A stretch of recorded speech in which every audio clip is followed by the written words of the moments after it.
soaring to new heights and speeding away with bases. Everything this week on the Indie Ball Report podcast.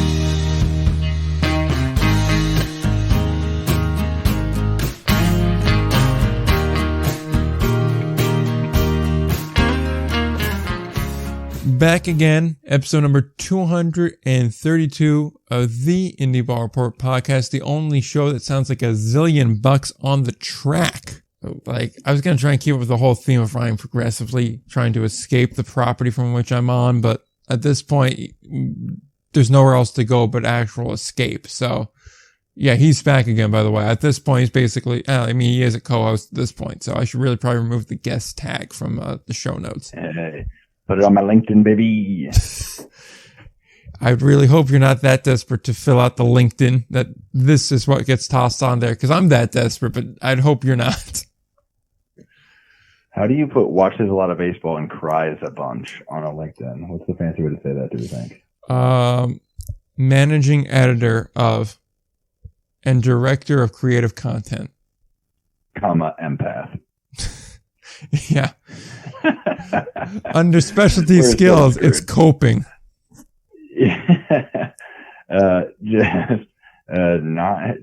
The vibes are not good. Yeah. What are your time management skills like? Yes. In podcast form, not great. In podcast form, phone calls, like general work. I mean, like everything in this world, it's a work in progress. That's one way to sell that. Yeah. But in any case, we got stuff we could talk about this week. We have just like a couple of Picayune news things, an actual contract being purchased. We haven't had one of those in like 2 weeks. And then we have a series preview and a game kind of thing. So we'll try not to run this thing out too long. We've already spent like 2 hours not doing this show that we should have spent doing this show. But hey, that's to be expected at this point. I thought it was enlightening and reinforced the previous conversation we had, which is we really need to get the live streaming going because I think it would do well. Or it wouldn't, but at least, it would be there. I would be like, our podcast is done for the night, and I would be, probably watching Pioneer League Baseball and probably texting you about it. So really just the same thing. So not like my time's that valuable, but still, the box would be checked at least. Exactly. At least we get some content out of it. And I'm about to go check the score to see exactly which game you tell me about, which is also going to give you a great bookmark for when we recorded this. Yeah. Like you tell me that, take a look at the billing score right now. It's basically a preseason NFL game. Lord. Yep. Glacier's much better. Wow. Yeah, Glacier showed up tonight. And you know what's funny? We started this phone call by me talking bad about Boise, and currently they're up on Missoula. Yeah, man. The disrespect to Boise did not make any sense. Yeah, Idaho Falls, who's down by 9. That's on brand. Even Great Falls too, but yeah, which yeah. Well, I don't know. The teams in that league can be confusing. Well, let's keep on track. I don't know. We don't need to get into it now, but I got plenty of thoughts on it. Like the fact that like Glacier's hot trash right now, but they're like technically winning the wild card by almost a week because like they were so good in the first half. Like that's confusing as hell. Don't you love the half system that always comes up with the best teams to make the postseason and never has any sort of controversy or negativity around it? Yeah. Well, I don't know. No, I don't like it. I like. No, don't get me started on this right now. Don't do it. It's okay. Like, I just can't. I can't go into that right now. I can't. I'm not going to do it. I'm not going.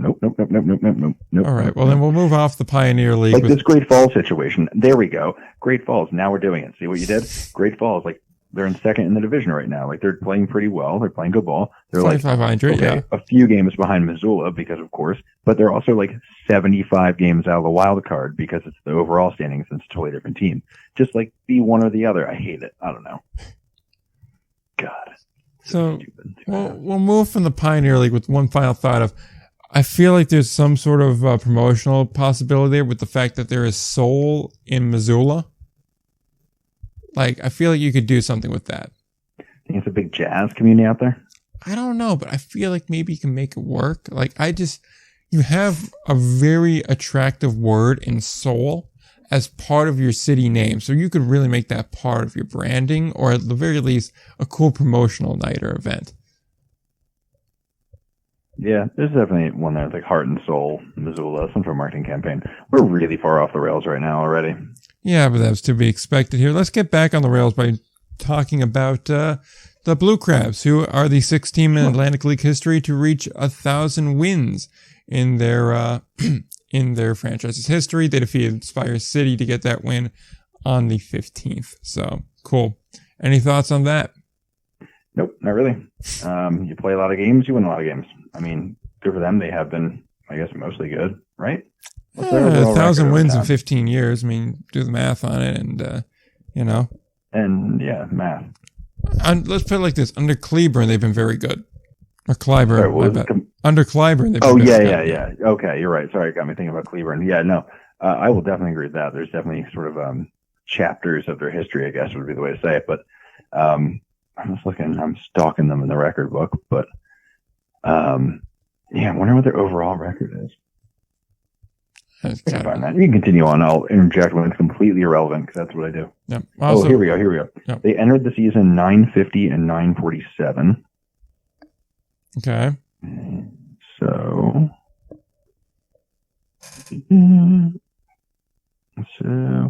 yep, they are, what now, 6 games above 500 overall? Yeah. Yeah, not bad. 1,001 wins compared to...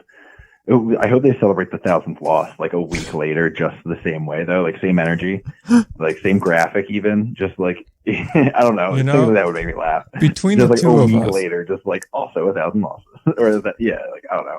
Here's the thing. I'm so sorry. These are the kind of promotional ideas, and just like with my put the soul in Missoula, that should get us the job as the Missoula Paddleheads creative content manager. That is an open position right now. See, yeah, I don't know. Maybe it's a sensitivity thing for me as a Phillies fan. Just we had the first professional sports team at 10,000 losses. I was mad because when was it even? There's 13,000 people subscribed to Missoula's newsletter. Anyway, to my point, I'm just mad that everybody talked about when the Phillies lost their 10,000th game. It was like the biggest thing ever, but then nobody talked about it when they won the 10,000th last year. But whatever. I guess because other teams have done that already that aren't as old as the Phillies and frankly have just always been better. Anyway, it's fine. It's not a lot of ongoing damage there as a Philadelphia sports fan. Everything's okay. So any event, really, I have to watch some of the worst baseball you've ever seen, but no, I think it's prepared my soul for some bad indie ball. So I think we're good, and I'm going to kick it right back to you. Yeah. So really, what you've gathered from the first 10 minutes of this show is, oh God, Ryan's here full time. The word soul is in Missoula. Also, their creative content manager position is open, and something about the Phillies being a disgrace to baseball. So I just can't watch Kyle Schwarber play outfield anymore. I just can't do it. I just want to put an ice pick in my eye. I just can't. Is that so much to ask?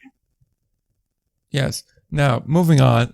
There's been a lot of steals in baseball lately, which is like state the obvious. Gateway set the Frontier League record for his steals in a season.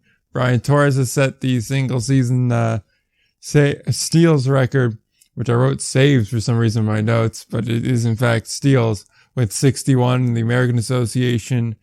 There's just been a lot of stolen bases this year and really last year too. Some of it role based, some of it may be, quality of talent based. Others may just be, that's baseball. None of these guys play the outfield for the Phillies though, so that's some reprieve, I think, for at least half of this show. And, yeah. Any thoughts on an increase in stolen bases?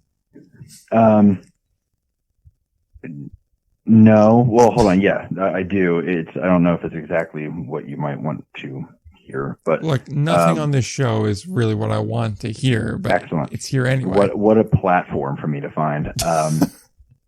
So, tightens my tie and prepares to say something stupid.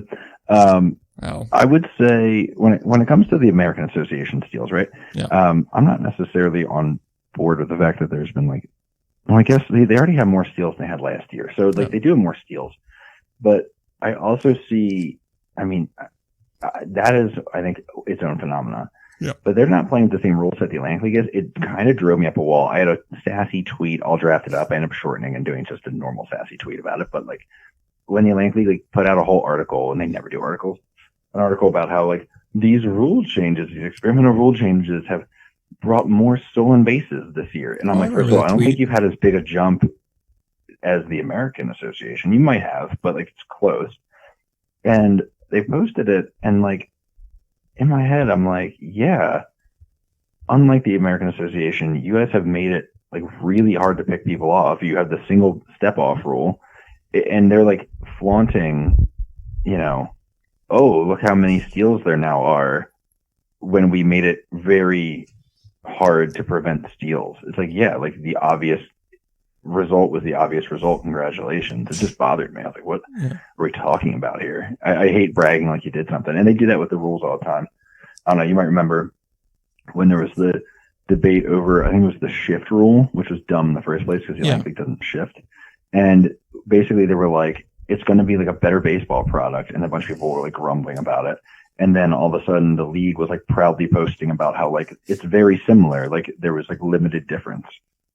Like that was the thing, like to legitimize the league. They were like, see, it barely changed anything. I'm like, then why did we do it? Like their messaging on the rule thing always confuses me, and it like agitates me more than I should, because it's like, I think it's just disingenuous when it comes to like the purpose of what they're actually doing. Like with the experimental rules, it's like, are you trying to change things? Are you trying to say that the game's the same? And like, are you just going to brag when, you know, stolen bases are up because you made it really hard to prevent steals? It just drives me nuts. Shout out to the American Association for having some exciting baseball right now.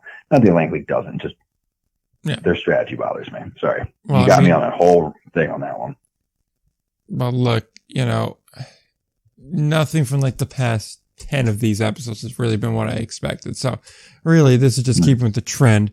More than that, though, we also know what the messaging is. It is whatever talking points whomever is running the greater league communications for the league at any given year has received from the Major League office in New York. That is what their talking point and message point is. More to the overall point, a lot of these rules are kind of dumb. And it is kind of funny that they're bragging about the rule not being as effective as just doing nothing, which is kind of funny when you really look at it all. But it just, a lot of stolen bases. I just found it kind of odd that like all of this hit at like kind of a similar time, and quietly Jarius Richards also has like 60 stolen bases, and he's like 11 off of the Frontier League single season record. Yeah, man.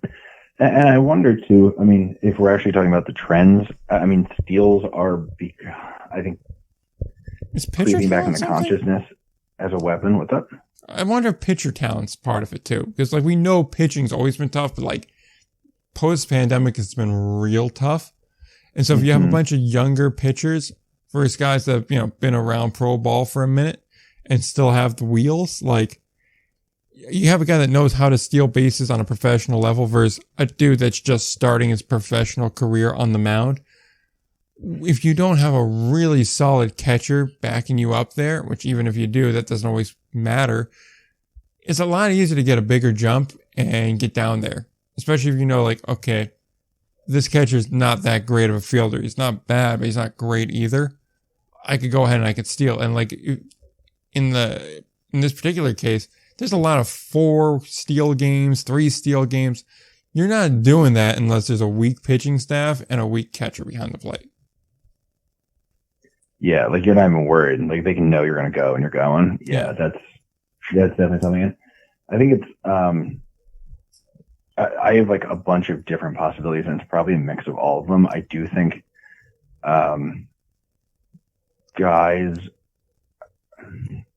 so like at the youngest levels I've seen baseball recently, like I'm talking like little league and like a middle school ish, like, I don't know. And it could be just me misremembering, but it does feel like they're more aggressive on the base paths than I remember it being, and like more just like, steal some bags type of vibe. And I don't know where that's coming from, but maybe we're starting to see some of that impact. The other thought would be, I think we're getting maybe some more fast guys down here where, contact and like being able to beat out a ball on the ground, all that has been, emphasized in the past, and now power is being emphasized. Like if you're going to let a guy go from your system and it's one guy who has struggles like occasionally with contact and doesn't have much pop, but he's fast and he can make something happen on the bases. Or a guy with some pop. Usually teams seem to be fading toward guys with some pop these days. Yeah. So maybe with just more fast guys ending up in any ball. I think there's not talked about too much, but I think there is a catching shortage. I mean, you very rarely see a guy get dropped from indie ball catching and not immediately get scooped again. And then the other thing, pitching. I think the pickoff is definitely a lost art. I mean, that's been talked for years. And I think there's a lot of things. And I think, if it's more fast guys, worse catchers behind the plate at the same time that stealing is maybe creeping into consciousness of some people more and pitchers can't do much to pick them off. Well, I think that might be the result, a combination, but I don't know. Or maybe it could be completely wrong. I'm not out there. If I'm honest, I bet there's a couple guys who could ask and they'd tell us straight up what it is. I might actually screw it. DMing Johnny Turbo. Continue on. All right. Wait, I was going to say the real important thing to gather from that segment was that you're not watching middle school age children play baseball. That'd be kind of, you just show up there like, yep, I'm just scouting. Don't worry about me. But look, man, when the rosters get tight in August and you're on a bus trip and you need to find someone and just get a couple ABs off the bench and cover the weekend, I'm your guy, bro. I know where to find anybody. I got this. Yeah, it's just, I don't even remember where we left off at, so. Anyhow. Yeah, we're just talking about steals and why they're up. There's definitely got to be, I think it's a combination of those things. That would just be my best guess to it. But yeah, do you have anything else on the stolen base thing? No. Okay, excellent, because I have something for you. Okay. I have the other 1,000 win franchises in Atlantic League history. Okay. Can I guess them? Yes, go for it. Long Island? Yep. Somerset?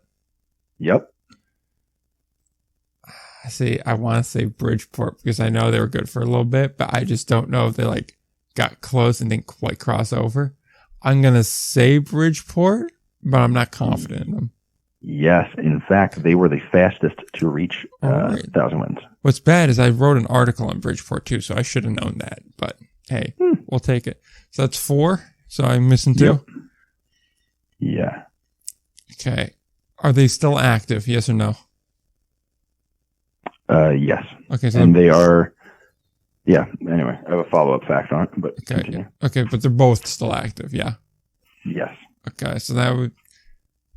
I mean, I had to guess York, Lancaster, probably. Yep, York. York, not Lancaster, though. Oh, I thought you said Lancaster. My bad. I hadn't said them yet, but I went York and Lancaster right there. So York and Lancaster, yes, those are the other two. All right, awesome. So here's the weird one I'm noticing while I'm looking is the teams that they've done it against, won the 1,000th game. Yeah. They're all until Spire City ruined it, they're all in that 1,000-win circle. York got it over Lancaster, who they also now have 1,000 wins. Lancaster got it over Somerset. Long Island also got it over Somerset. Somerset got it over Southern Maryland. Bridgeport got it over York. So Spire City really ruined everything, unless that just means they are now destined for 1,000 wins. Someone get Minikazi on the horn. He's got to step his game up. Because right now... Here's the bonus thing, which I'm a little weirded out that this maybe... I don't remember this being a bigger deal last year. Do you remember what York's record was when they got their 1,000th win going into that game? No, but I feel like it's going to be something weird like 500 or something. It was 999 and 999. So that game was either going to be their 1,000th win or their 1,000th loss. Could have been rained out, too. Some days you win, some days you lose, some days it rains, baby. Well, for all we know, Major League Baseball could have made the phone call and said, we want to try ties, so you're going to do ties now. Yeah, right. And move that mound back a few feet, baby. Few feet? I'm thinking a full yard. Yeah, man. I was using a shot put now. Yeah, I should just have him pitch from second base. Why do we need a mound? Let us anyone, no pickoffs. Even better yet, what we're going to do is we're actually just going to put a Talus Hill in every ballpark, and they're going to pitch off of that. We'll say, I don't think he's there anymore. Maybe he is. But the guy who was the head of the grounds crew in Lexington, he was, I believe, either head or involved in some major way with Houston's field. And he worked on the hill. Oh, I love the hill. I know. I like it too. I like as many quirks as possible in baseball, which, is unsurprising talking to the indie ball guys. Yeah. It had a character. And I like that. Just like I like how you could hit a home run into Monument Park for the Yankees. Like, chaos. I like the thought that Mickey Mantle could just eat one at any given moment. Straight shot right to the teeth. Exactly. The All-American boy. In any case, let's get to the one loan contract purchase. It's out of Missoula. It is Zach Penrod. He got picked up by the Red Sox. He is in high A. I believe it's Greenville. 4-1 with a 2.98 ERA in 54 and a third innings, 65 strikeouts and 32 walks in that time. I don't think we really have much to say other than glad to see it, love to see it, good for him. Twitter makes it hard for me to do my love to see it post because I can't go back and backtrack it. And then I got to go into my book and count how many times I sent that tweet. And that's just kind of inconvenient. So I wish I could search my tweets again. Yeah, I mean, I hope he gets a legit shot and, just like kind of use them to take weight off of, prospects. He's what did 26. You say he was going to? What level? High A, 26. High A, 26. Ooh, it could be an innings eater. But I mean, also you could throw him in there just to see how it goes in one, get a feel. But he does strike guys out, man. Yeah, he does strike them out. You're right. Controls an issue, but I've started giving some leeway on pitchers, especially on the Pioneer, on the control thing because, some have legit control issues. I do think the way balls fly sometimes in the Pioneer League, there's games where you just have to live on the corner and hope that like you can survive maybe walking one or two guys more than you might just to not let a guy square one up because it could really go. I don't have hard evidence on that other than like a few conversations with different pitchers over there, but like that does seem to be a thought process of like, you just like kind of have to be okay doing what you have to do to miss a few extra barrels if you're wanting to be successful. And so that's why I'm mentioning he had 5.3 walks per nine, and that's high. That would be elevated. But like the altitude. I do wonder.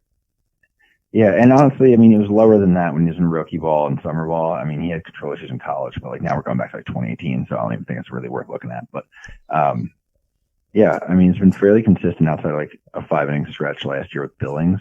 It's just been around 5 walks per nine. So I don't know. I think maybe it's just how you survive in the Pioneer League without getting completely teed off on constantly. He's only giving up 6.5 hits per nine. Crazy, by the way, but still 1.3 home runs per nine, which is like a lot for 6.5 hits per nine. Like you're only giving up 6.5 hits per 9 innings, but like 1 in 4 of them are a home run. It feels like 1 in 5 maybe. Like, okay. Yeah, 1 in 5 is a home run. Okay. You're playing the slots every time. You just don't know what's going to happen when you pull that handle. But yeah, bro, if 1 out of every 5 hits against me is a home run, I'd probably get a little nitpicky on the zone too. So realistically though, I only have one other thing to add from this, which is this whole conversation has made me think of something, which is in the off season, we're going to have a fun time discussing how would you build a ballpark if you were getting a team in X league?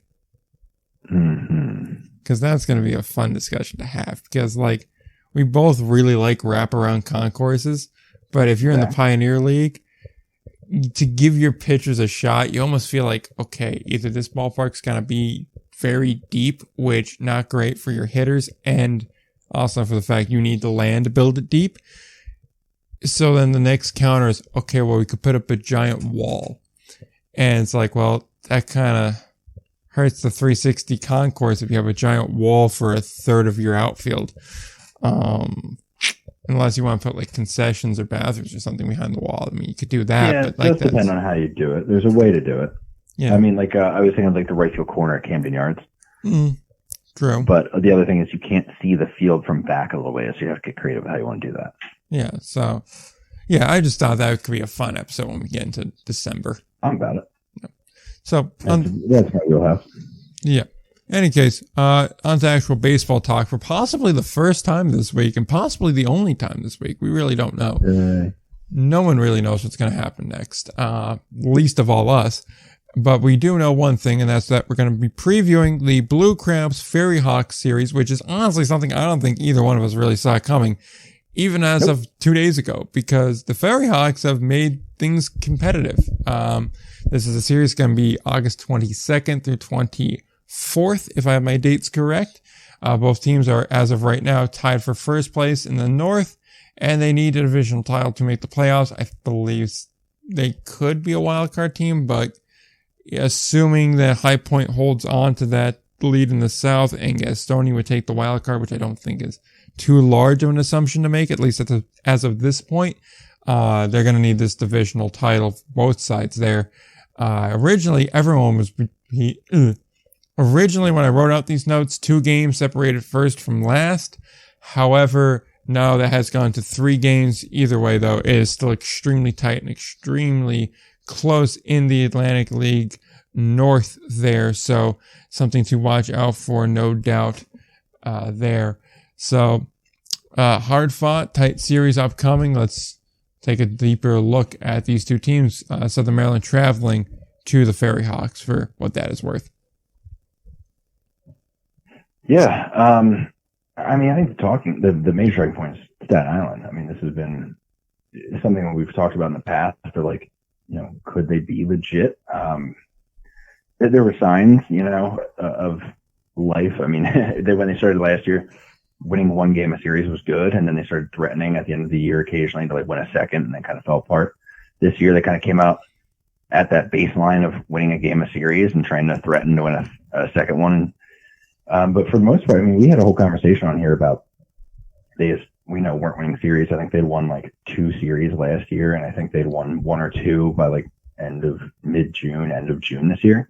And now I think they won 3 or 4 in a row. So yeah, there's something clicking, man. Homer Bush might just be a dude.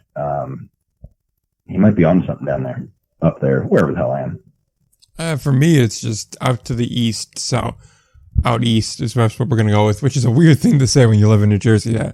If you go out east, yeah, because really east is the ocean and then Europe. So, but yeah, no, I think that's partially the case too. I think overall it's a team that took a little bit of time to get its footing. I know I've been saying, like, for the past month or so, I don't think they're going to do anything this year, but next year I really look for them to, you know, be a possible playoff team. It looks like they kind of bumped up that timeline. I mean, they're a team that's 10-5 in August so far, which, you know, all things considered would be a fairly good record. Statistically, they're not overwhelming really in any area. I mean, they're a pretty poor pitching team when you get down to it, an ERA of nearly 6 on the year. Now, grant you, you know, that includes the first and second half to this point.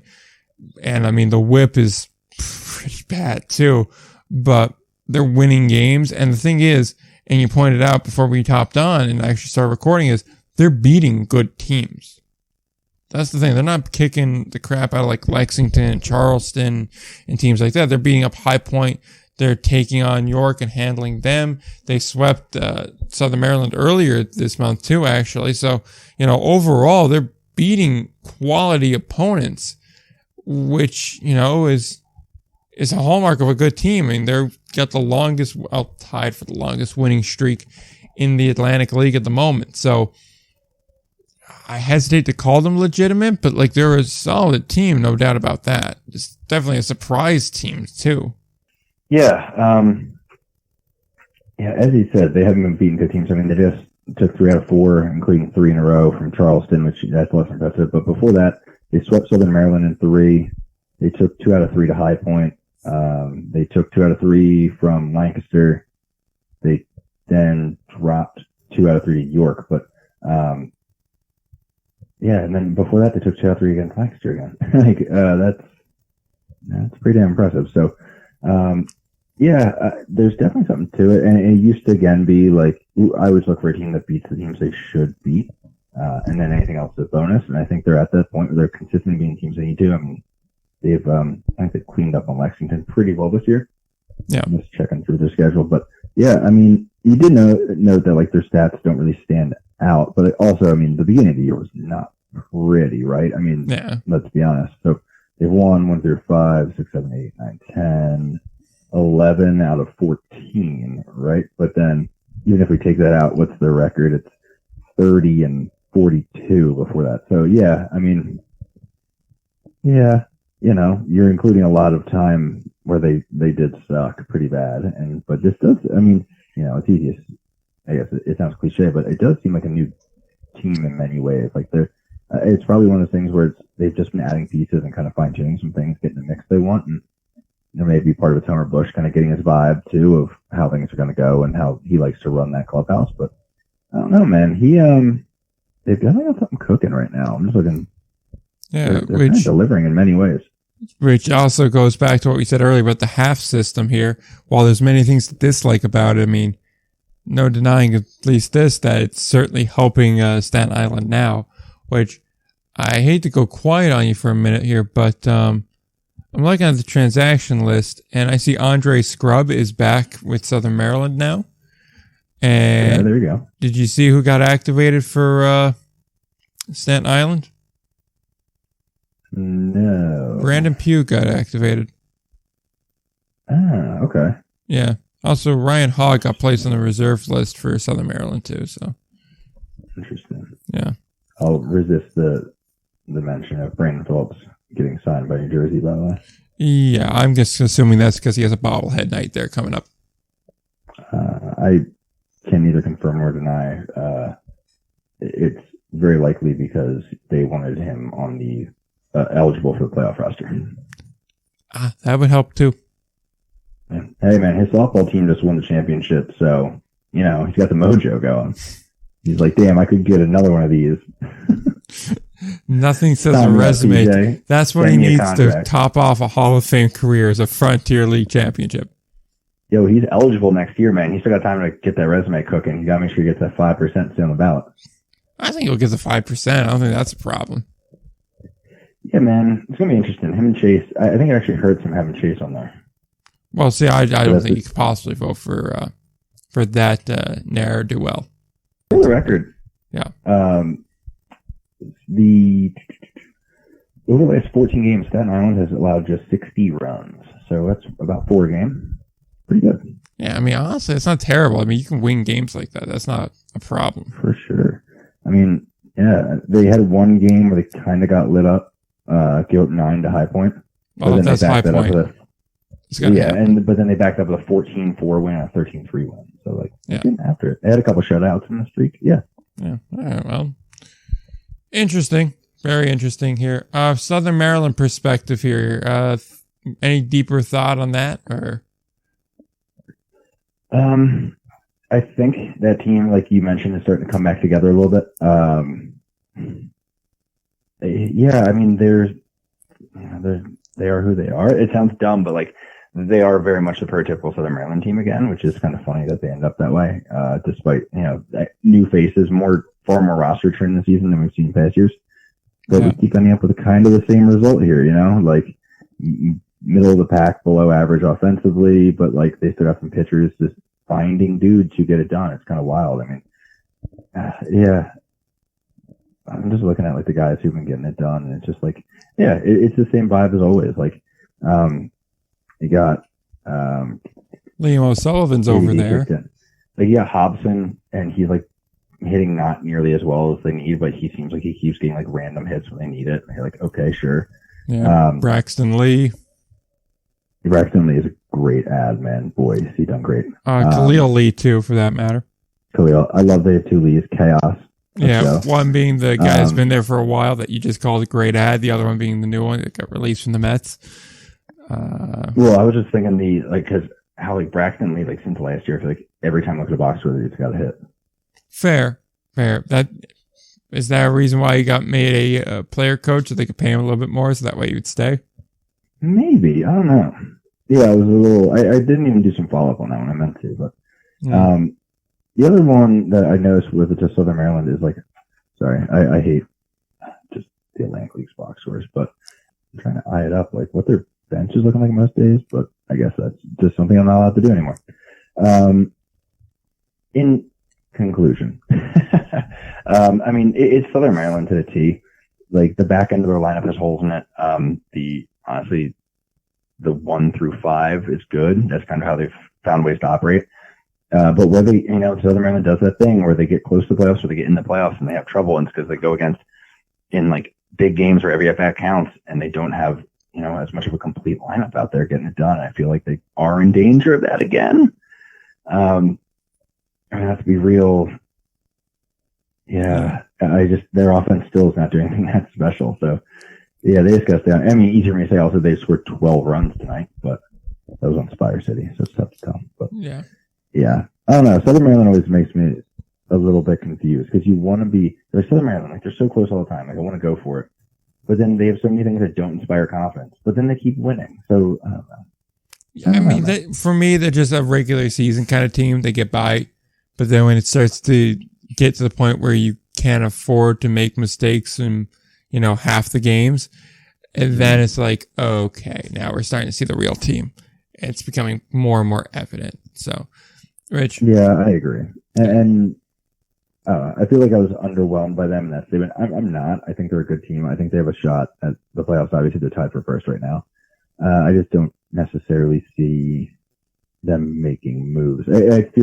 I almost don't want them to go to the playoffs because I don't want to watch them lose in the playoffs again. I feel like that's going to happen. I feel bad. I feel bad about it. To be fair, they're also normally either last team in or first team out. That's kind of their MO. True. Wow. Yeah, you're right. So they're not really avoiding that fate this year unless they collapse. True. Which now means they're going to the final. Anywho, just a couple other interesting points on the roster, and these are totally non-baseball related. One, they have a dude that was born on Halloween. Love it for him. And another dude who me and him are separated birthday-wise by nearly 1 year exactly. It's very exciting. Yeah. I'm happy to hear that for you. Yeah. He was born on the first day of 97. I was born on the last day of 97. So, kind of interesting there.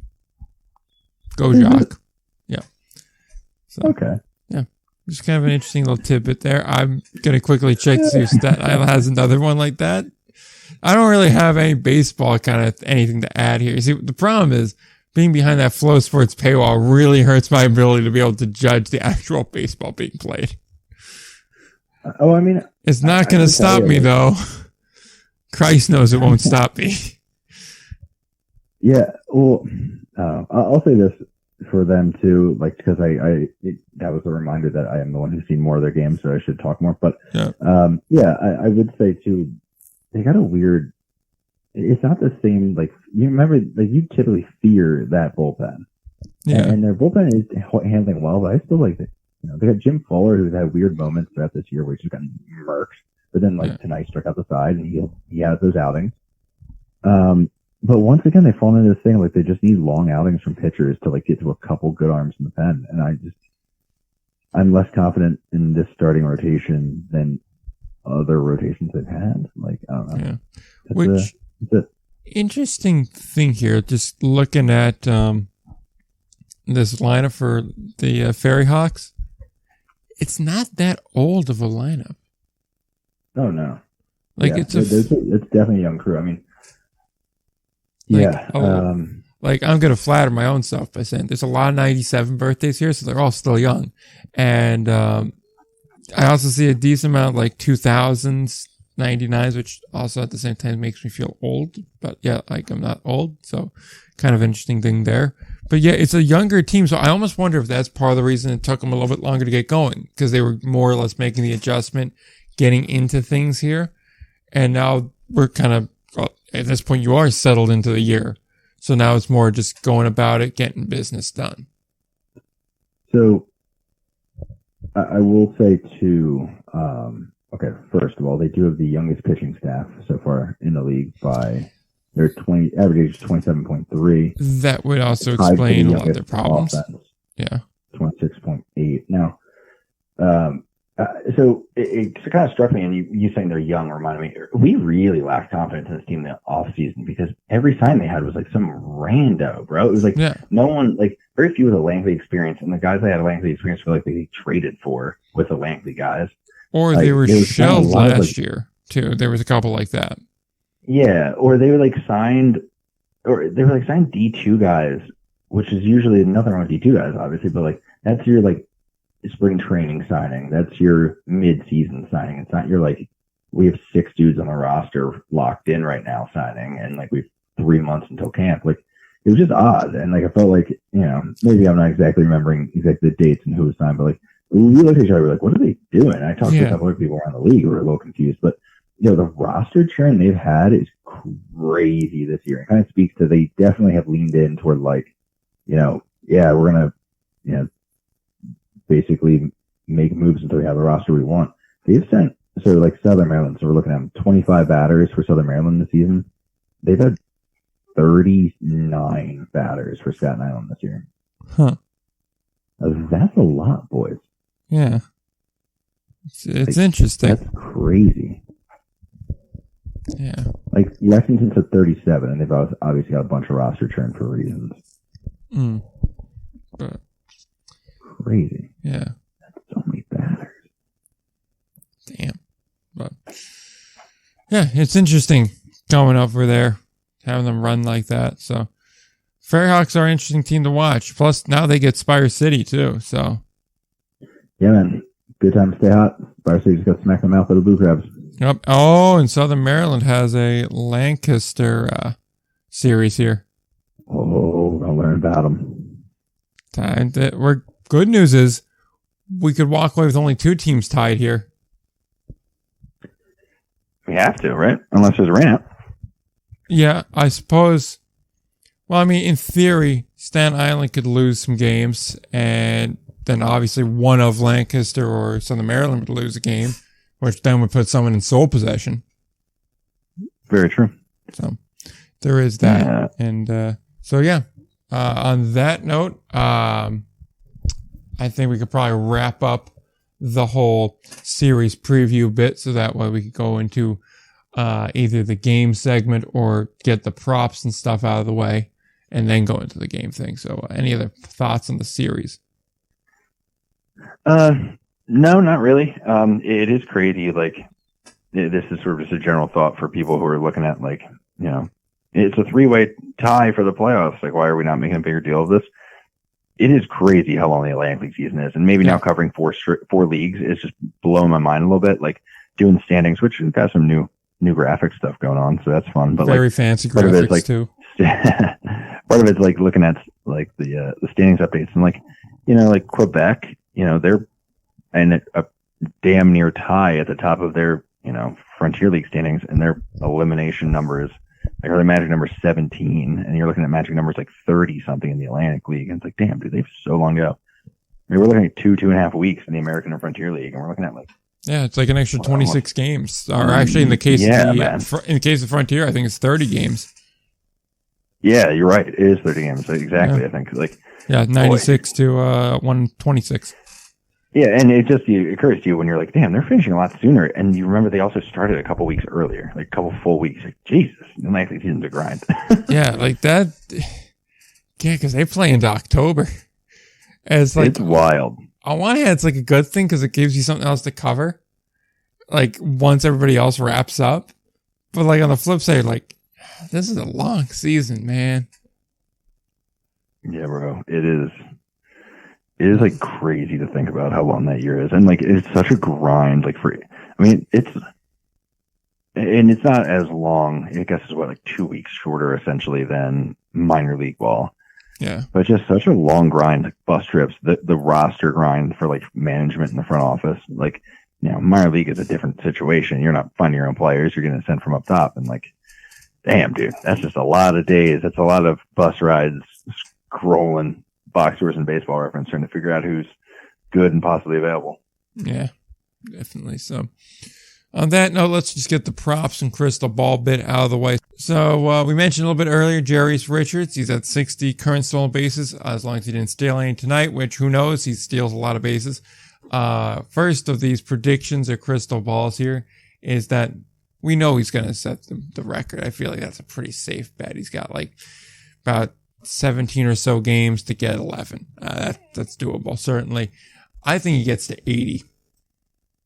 That's 20 stolen bases, about one a game. It's a little ambitious. Are you asking me? I'm just saying, I want to get your feedback on it, if you think that's an outrageous number or not. It's a little ambitious. 75, 75, I feel like would have been like enough. I feel comfortable with 75. Yeah. I feel like he can get 80. I feel like he has at least one more 4 stolen base night in him. I feel like you've been a little bit better tracking his progress than I have. I mean, he's been kind of getting them in bunches, right? Yes and no. I mean, like the last 10 games, he has 11 of them. So no, yeah, yeah. So like he had a 4, he had a 2, he had a 1, and then he had a 4.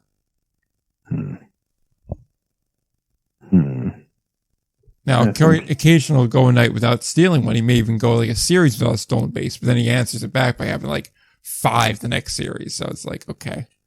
So I guess kind of bunches, but like it's still fairly consistent. I mean, you steal 60 in like what, 70 games? 80? Yeah, 80 games. Yeah, we've got 76-ish games now we're looking at. He would have, let's see, he'd have 16 games left to steal, I think still 20. But I'll get a confirmation on that in 1 second. No, he's at 61 now. He stole 1 tonight. Huh. So he'd need 19 and 16. 19. It's doable. Is it 96 game season? Yep, 96 game season. So, oh yeah, right. I'm an idiot. I'm basing that math off of how many games he's played, not how many games Gateway's played. I'm an idiot. For what it's worth, he's played 77. I think 80 is too much. Yeah. Right. I think 75 could even be close, but I think he gets. I think because you start going for it. At normally when he steals 1, he can steal at least two or more. I mean, like he has a lot. Yeah, if I wanted to deep dive it, I'd look at what catchers he has coming up and like who he's been victimizing this year in those steals. So if anybody wants to have some fun with that, go for it. For what it's worth, he has 3 at Lake Erie, then 3 at home against Windy City, 3 on the road at Schaumburg, 4 at home against Evansville, and then the last series of the year is at home against Lake Erie. 4 stolen base games have come across against Florence, Joliet. He had 3 against Sussex, 2 against Empire State, 3 against Three Rivers, 2 against Florence, 2 against Evansville, 4 he had against New Jersey. That was across the series, though. There was a stretch there where he stole a base in like 7 of 10 games. A base or more. He does swipe him off of Lake Erie. Not as frequently, but yeah. Took some off of Windy City. Yeah, I mean, like, honestly, though, he steals against everyone. Like, there's no, like, one team worse than others. I mean, the bad teams he steals more off of, but I mean, like, he plays in the West, so that's most of the teams. Ooh. Am I wrong? I guess not. Craig on Twitter thinks I was a little bit harsh on the West. That the East isn't as good because of the Grays. But the math doesn't bear it out. Or at least my basic rudimentary math doesn't bear it out. All right, here we go. We got worst teams on catching base stealers. Worst one is Florence. Okay, that makes sense. Then the Jackals. Then it's Windy City. Okay, you got 3 against those. Yeah. Now, Lake Erie is in the top half of the league on catching base stealers. Okay, that's not great. What about Evansville and Schaumburg? Evansville's right in the middle. Okay, so that's fair enough. You could do that. And Schaumburg? Schaumburg is also right about middle, just above average. Okay, so no one's particularly great. No, he's not going against any in the top 5, it looks like. It's doable. Yeah, the top 6, so I'd say this, the top 6 are like definitively better. With like a second jump up for the top 4, and he is against Lake Erie, who's number 6, but like he's not against really the top 4, which are like kind of in a different league. There's a jump between stealing 23 and 26, or catching 23 and 27% when you get to the top 4. Sorry if I drifted from the mic there a little bit. I was just my eyes have just completely quit on the Frontier League stat page. So, but yeah, honestly, I'm like, I don't think I've ever looked at this corner of the stat page before, but here we are. Yeah, now you know. I'm just trying to think. Oh, the Jackals have only caught 15 dudes stealing this year? Fascinating. So that tells me you should be running on the Jackals like crazy. How about this one? New York is the number one at catching base stealers. They've only had 53 attempts against them this year. They've got 20 of them. Who's the catcher? I don't know why I'm drawing a blank on that right now. That's a good question. Who is their catcher? Adventures. Joe DeLuca. Oh, yeah. Dog. Yeah, see, I forgot. I thought it was like Martelli still. Let's see. Yeah, you remember the guy from last year. They got him from Schaumburg. Yeah, that's right. Yeah. Is he on the roster still? I don't think he is. Costin's the backup. No, he's not even on the roster anymore. So I wonder what wound up happening there. He's probably on a team that I know he's on, and I just totally blanked on it. Oh, and they have guests. Yeah, well, I meant getting him at a 23% clip right now. Yeah. Not bad. Which also the Boulders have Gastonia, North Carolina native Dylan Smith on their team. There you go, the boy. Maybe he needs to make a homecoming. Maybe he wants to be paid. We don't know.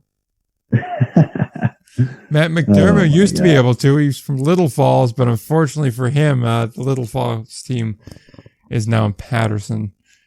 So, not quite a homecoming from him. Although, seeing as he was born in the end of 98, the Jackals are older than he is. So, his whole life was spent with the Jackals in his hometown. I'm now in deep on this on catcher stats, so that's great. God, I shouldn't have started this rabbit hole. I know. What have you done? And all I was asking was like, is he going to steal 80 bags or not? No, he's not going to get to 80. I think he had 75. Billy Estrada hurt. I missed his. What happened there? I don't quite know. Hasn't played in a week, but boy, did he. I'm going to try and fish you out of this rabbit hole. 34% clip on this caught stealing. All right. Well, I'm going to try and fish you out of this rabbit hole here real quick. No, I like it in here. That's tough. I'm going to smoke you out. Either I'm going to put a hose down the rabbit hole here, and we're going to flood you out one way or the other. I hate it. Back to the basement. Starting again. Yeah, you're right back where you started. You're back into the insulation in the walls. Like the squirrels. Any case, second. Candy. Yeah, that's actually funny because we have a team that looks like they eat insulation because the next one up is that the Grays get 20 wins on the year. They're currently at 16. Well, now I think 17 because I think it's 16 or 17. I'm not sure what counted the Boulder win from earlier today in that. 16. Yep, they did include it. So, but they are 3-7 in their last 10. They're kind of hot. Boys are hot. Don't let the Grays get hot. 16 to play. They're going to have to win 1-4 down the stretch here. Who do they got on the schedule? If they win out, they could have been a wild card team in the West. Oh my God. That's insanity. My West slander will never end. Even though mathematically it's the case. Sussex, New Jersey, Ottawa, New York, New Jersey. Ooh, right. They New Jersey, ping pong all around. Can I just point out, from August 11th straight through August 24th, just New York, New Jersey. And like realistically, just New Jersey. Like no, that's basically a homestand for them. And they did them dirty because then they got to go to Ottawa for 3. And then they come right back down to play New Jersey and Sussex County to end the year. And they're all at Skylands. The last 5 are all at Skylands. Just have them go to Ottawa to end the year. Because like after like late July, they only played in division. Yeah. Essentially, yeah, you're just describing how their entire schedule is, which is just New Jersey, basically, and then, like, Canada.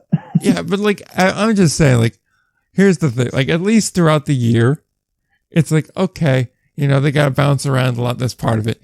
At least reward these guys with, like, okay, guys, to end the year, you're really not doing any road trips. You're getting an extended stay America for, like, 3 weeks and then going to Ottawa to end the year before we dismiss you. Like, at least do them that solid. Don't drop them with, like, yeah, after a Thursday night 7 o'clock game, you're going to go up to Ottawa for a 6:30 start. You're going to end on the 27th, not play again till the 30th. And then, you know, you can finish up in Sussex County, New Jersey and do whatever you want. That's a tough drive, 7 hours. Yeah, that's what I'm saying. Like, they did them dirty. Just have them end up there in Ottawa. To the point, though, I would say I do think they get to 20. Yeah, I think they got 4 wins on this roster. I'm not impressed by Ottawa. They just beat up Sussex. I think they can get 2 or 3 from those 6. I think they get 2 from those 6. Then looking for 2. Damn. But New Jersey kills them. I don't know. Yeah, but here's the thing. If New Jersey kills them. What happens is, how soon does New Jersey clinch, and do they have a shot at winning the division? That's it. And it's only 2 games. Both of them at Skylands, too, so Boulders that changes aren't things. impressive right now, in my opinion. In fairness, one from there. We are not 12 hours removed from seeing the Boulders lose to this team. Yeah, I'm also like, it lose 2 out of 3 to them, by the way. Noteworthy. I mean, I'm sorry, they lost. I was looking, I forgot I switched from the Boulder schedule just now to the Empire State schedule. So yeah, so they, although the run differential in that series was only -3 for the Grays, so it wasn't like this crazy thing. I think they take 1 from the Boulders. I think they take 1 against every team they play, and I think they get to 20. So what I said. Okay, I can see it. Honestly, I can see him winning that Sussex series. Yeah, I think what may happen is, I think I may get to witness something rarer than the no-hitter I saw last year at Skylands, which is I may watch in person the Grays win twice. It's actually pretty cool. It's pretty funny. Yeah. Wouldn't that be something if we wound up, because we're doing that September 3rd thing, if we saw this, right, I'm in. Then turned around, went up to Rockland, and we're just like, whatever happens here is just not going to beat what we just saw. The worst case scenario, honestly, is if it goes to like the sudden death. That's like, okay, well, I kind of want to see this in person because I haven't seen this yet. But like at the same time, it's like, I kind of want to go up to the game that matters. Yeah, right. I'm actually looking forward to that. Anyway, yeah. To the point. Yeah, we got to plan that too. But do you think they get there? I'm feeling optimistic. Okay, yeah, that one I felt like it was doable. And then last crystal ball here. Someone's in sole possession of first in the Atlantic League's North Division at the end of the week. Yeah, I think so. Yeah, I think it's doable. I think there's the potential for like 2 different teams here to really shoot up and take it. So there. Now to the props. Yeah. So these are both more long-term ones than, than immediate answers. So it's going to take a little bit to get an answer on it, okay? But they're both good. And I debated on holding on to them for like another week or 2 because this would be probably more fitting for next week or the week after. But hey, I'm shooting them now. First one. The American Association MVP will have 26.5 home runs on the season. The American Association MVP will have 26.5. Current leader is Max Murphy. I believe he has 25. Oh, man. Yes, Murphy has 25. Hill Alexander has 22, as does Jose Sermo. And then Josh Altman at 21, Nick Anderson at 20, Herman at 19, and Jabari Henry at 18. What was the number again? 26.5? 26.5, yes. Okay. For what it's worth, Brian Torres leads the league in batting average at 365. In second would be Herman at 361. Herman also leads the league in RBIs at 78. However, there is Max Murphy at 77. So.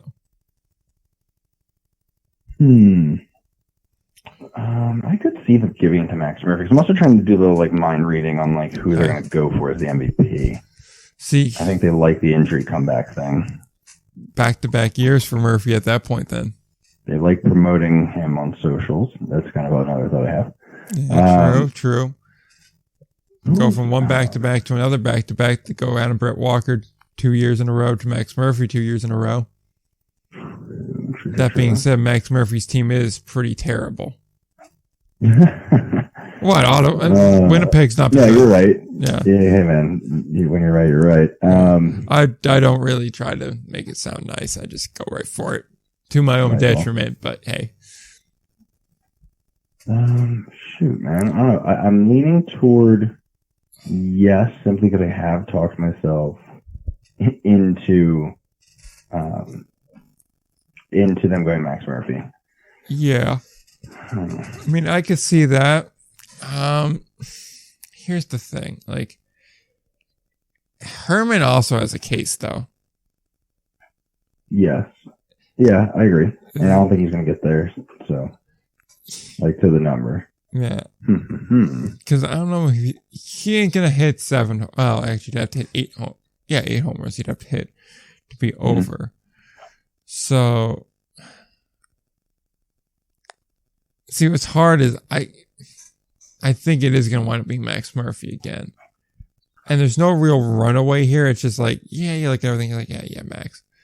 And he leads in the categories people care about. And like at first it can be like, but Gregory Vasquez is having a good year on the mound. But I was like, if Matt Hall didn't win it with like a sub 2 ERA, then like Vasquez ain't winning with a 2.7.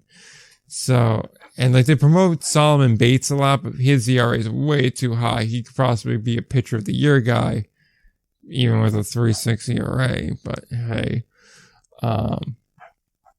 regardless, I think I'm going to take the over on it just because they really value home runs.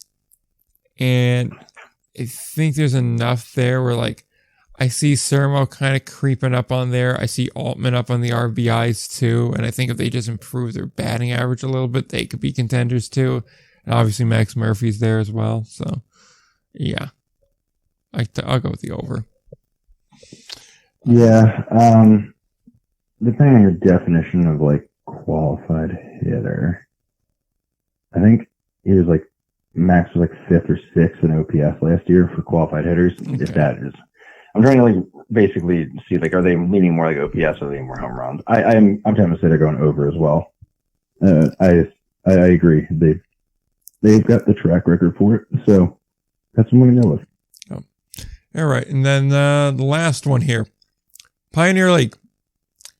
The longest winning streak this weekend. So next time we record, being end of the week, will be 7.5. Now, this of course was before Missoula was fighting for their life here, and Missoula held on to win.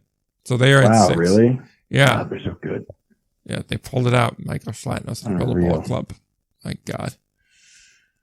Jesus. Oh my God. Okay. So Missoula pulled it out 6-5, whatever there.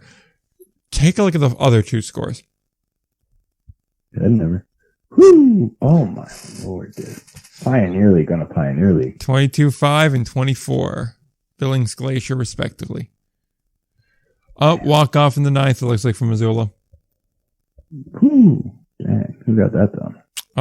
That would be the Bonville home run, right field. Yeah. Solo shot, win it. Yep, that'll do. Dang. This seems so hard to beat, man. You have to like really bring it every inning. It seems frustrating as hell. Wait a minute. Hold the phone. Hold on. I gotta get a little more information on this thing. That was a pinch hit walk off, by the way. Oh my God. I'm really? trying to see, was this like the first pitch? First pitch, pinch hitter, swinging.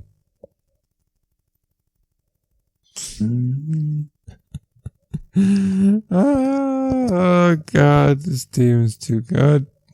Dude, they're so good. Do we start to have a conversation about ranking them again? I know, they're getting there again, aren't they? See, but okay, in fairness here, Tommy DeBonville here, which has one hell of a name, has played in 53. Yeah. Hey, he's playing 53 games, so he's, Yeah, he's a baller. Like, he's usually, not coming off the bench. But I think kind of makes it more impressive. Yeah, I mean, like, you look... assholes. Yeah, but look at his numbers here. So, like... Yeah, and he's been doing well lately. Yeah, this was an off day for him because he played a lot in a row. Even on the off days, he's got to take care of business. But yeah, so... do we say Missoula gets to that 7.5 mark, wins 2 more in a row? Because really, that's the only way that's gotten to that. Yeah, let's see. I'm just trying to think through what their schedule looks like. or if it even matters. Here we got. Probably Boise the rest of the way to get to it. I mean, like maybe Glacier, who's on a 2-game winning streak, could pull something out, but that's sketchy to get to that. Boise, yeah, for 2 more. I forgot it was a 5-game series. And also, it's a Thursday. I mean, it's so hard to be like, oh yeah, they're going to finish a 5-game sweep. Like, that's just so silly to say, but like, why would they not? Is the other thing. I mean, sure, this was a close one.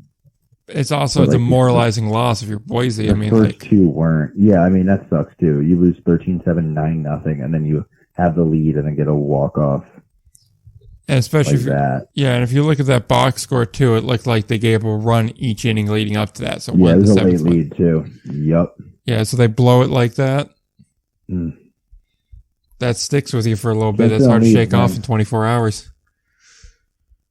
Can't sit on leads in any league, let alone the Pioneer.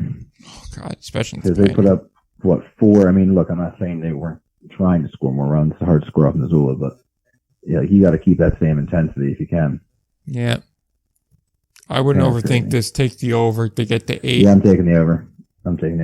All right, we're both in lockstep this week. Normally, it's tougher than that. See, what I should have done is I should have said that Missoula gets to 8 wins or something like that, or predicted an MVP and went more clickbaity, and then swung that stolen base one around to be like 73.5. Or 74.5 may have been the number to go with there. I was going to say that. I was going to say it. I think 74.5 is probably your number. Yeah. Yeah, because then I would have been like, because you could see it being the over, because all it takes is 1 4-steal night, and now all of a sudden it's like, okay, well, now he just needs like 9 in less than 15 games. So, and that's very doable for that guy. But at the same point in time, if they go, you know what, let's not do crazy stuff, get the record, and then kind of like pull back a little bit for the playoffs, like that's also a very possible thing too. But hey. Yeah, man. I'm still thinking that through. I feel like it's hard to put on a 5-game sweep, but it's going to be a 5-game sweep. Missoula, I'm putting it out there. I was going to say, don't overthink this, but yeah. Here. Do you want to look at real quick the 2 we did last week? Yeah, might as well. Yeah, actually, you know what? Before we do that, though, I'm thinking we just bump the game thing to next week because I'm running out of steam here, and frankly, at this point, it's short for us, I should say. For any other time this show would have been done, it would have already been like, this is a pretty good length. It's nearly an hour and a half. But for us, like, it's only an hour and a half. So, shorter week. Well, yeah, I definitely got to call it a night here soon. So, yeah, I'm in favor of that. So we'll see how we did last week, and then maybe we'll call it a day. That's what I'm feeling. Cool. So last week, bet number 1 was that it was plus or minus 5.5 teams were under 500 in the American Association at the time of this recording. Okay. We both said over 5.5 teams would be under 500. So more than 5.5. So 6 or more teams would be under 500. And as of this recording, 6 teams are under 500. God bless the East Division. I know. Sioux Falls made it close, though. Sioux Falls at 500 there, and Lincoln at 1 game under. Well, this is where it got interesting. 3.5 Atlantic League teams with a win streak over 3 games at some point during the week. We both said under that, and it was only 2. But I don't think in a million years we would have guessed that the 2 teams to get 3-game winning streaks last week would be Lexington and Staten Island. I may have just thrown Staten Island out there as my this ain't gonna be right. But no one remembers the shots you miss. That I may have said that. I definitely would have said Lexington. If you would have said Lexington's on a streak, I've been like, oh, how many did they lose in a row? Yeah, no, that's exactly right. I don't think I would have thrown that shot out there, but hey, man, look at us, 2-0. I'll take it. I know, really. Which, I mean, technically, if we really want to go ahead and grind away on that one, High Point also has a 3-game winning streak at the moment. Oh, do they? Yeah. That being said, you're right. They did just get it. Yeah. That game did not go final until after we started recording. So still under though. Yeah. So that's how that is. But and also technically, in order to get to that 3-game winning rate, they swept Southern Maryland. So yeah, this would be their second 3-game winning streak with Staten Island. So how about it? Would have think that one, but yeah. So that's where we stand. So yeah, I'm glad that you're doing the bookkeeping on this because like I meant to do it and then I just got lazy and didn't. So all right, I figured I might as well keep track. Bring something to the table here. Yeah. No, then also you bring a Flow Sports subscription, so that's worth its weight in gold, really. Which did you notice? I think it's Quitz's crew on Twitter. There, he's having a fun time with that. Yeah, he finally got access to it just randomly in the middle of the morning. That's so funny. What the hell, man? Yeah. Best part was he tried to DM Flow Sports. You need to have the paid Twitter subscription to DM him. Stop. Oh, my God. My God, is Flow Sports wonderful.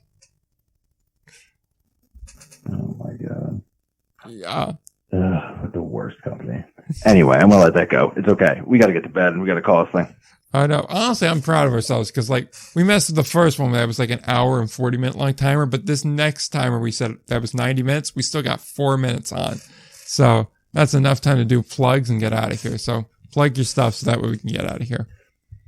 Indie Ball Nation on just about anything. So podcast platforms, Instagram, Twitter, YouTube, trying a little something different because my schedule's constantly changing on me. So I'm putting up a lot of like score, like recap things just on my Instagram story. So if you want like just to keep up on standings and elimination and magic numbers and top performances of the night type things, check out my Instagram. And then that's hopefully going to free me up to do some of this a little more like just chatting about baseball and indie ball and maybe doing some more interesting stories, not just recapping games on the YouTube channel because that's not as fun. That's not what we're really the vibe. And also, it's hard to do that when you need to like research every box score and you're supposed to work a full-time job. So that's the plan right now until I change it next week. Beyond that, just if anybody wants to play left field for Kyle Schwarber, open suggestions. And that's what I got. Well, I mean, maybe Airbud's available for that left field position. But then again, Airbud probably has more class and live and work in Philadelphia, so that's probably not going to be a starting point there. No, he's a union dog. He'll fit in. He's a union dog? He knows. He knows what's up. Are the animal actors even unionized? Yeah, I'm sure. And also, I mean, he was in with the in his soccer career, he was with she. Pup was in with the U.S. women's national team at one point and helped them win a penalty shootout against, I think it was Sweden. So I could have used him this year. He really, is in on the wage disparity thing. So, could have used a lot, maybe, Gonna have like a new coach though, or something. Yeah, no, that guy did a bang up job. I mean, like, I feel like the second they lost, he was like, "Oh well, I'm gonna have to go ahead and resign now." He's like, "Well, thank God, not in one of those countries that'll kill you." He thinks. Take our women's soccer super seriously here. I mean, if we're being honest with ourselves here, we probably care more about the women's team than the men's team because the women's team has expectations. The men's team is like, you made the elimination stage. Proud of you. Yeah, I can't care about soccer. Can't do it. I tried. Yeah, I tried too. It's just like, the thing is too, like, I don't care about USA soccer. Yeah, I can get into like some of the fun stories of like weird European stuff, but like, man, the goal's a quarter mile wide. Yeah. You can call it like it's a beautiful game or whatever, but ain't none of you can hit a quarter mile wide goal, and I don't respect it. So that's a tough scene. I do like walking. Well, it takes you have to be so fit. Shut up. Run cross country. It's getting dark. It's late. It's getting real moody over here. Oh my God. When we eventually get these Indie Ball After Dark live streams up and running, it's going to get bad quick. We're going to get banned from YouTube immediately. What's going to be bad is when we eventually need to find a gimmick and we're like 24-hour stream of just Indie Ball. We'll find random stuff here. We'll go back through old games and then we'll watch like Australian League games. Yeah, and there's bound to be actually the Australian going. That's the thing though, they'll have the game of the week over on AA Baseball TV too. Yeah, we'll be alright. It's gonna be great. We'll be doing that at like 4 a.m. There's like, yeah, 2 guys on the East Coast are gonna call an Aussie League game because that's what we need. We're going to watch the Todd Van Steensel retirement tour, which by the way, we forgot to mention Santiago Chirino retired too. That's kind of a thing. I see like 8 seconds of my thing, so Indie Ball Report everywhere except for the platform formerly known as Twitter. That's Indie Ball Pod. Until next time, don't forget to play ball.